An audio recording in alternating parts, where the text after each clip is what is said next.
What is going on, guys? Emily back with No Problem Detailing. This is number 2 of the day.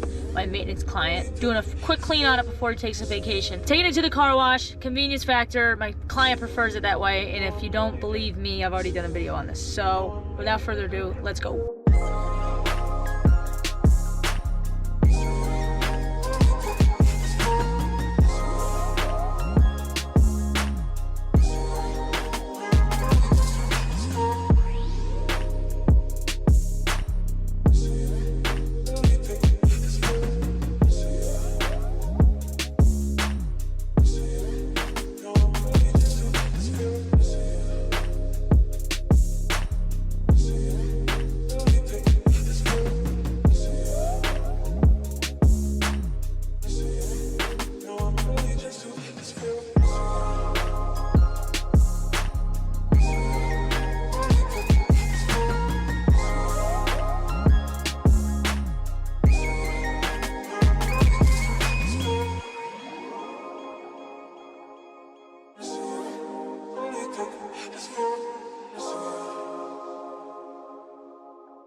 You already know what the deal is. Fixing the wheel wells right now and the tire shine from excess, and car wash is just absolute garbage. I showed you the other side, but this is where we're at on this side.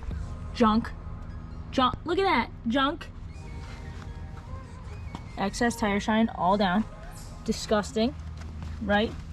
Boom. Same shit. Different day. Shout out to your local car wash for keeping me in business. You're the reason I stack dead presidents. Thanks.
Take this feeling, I see it.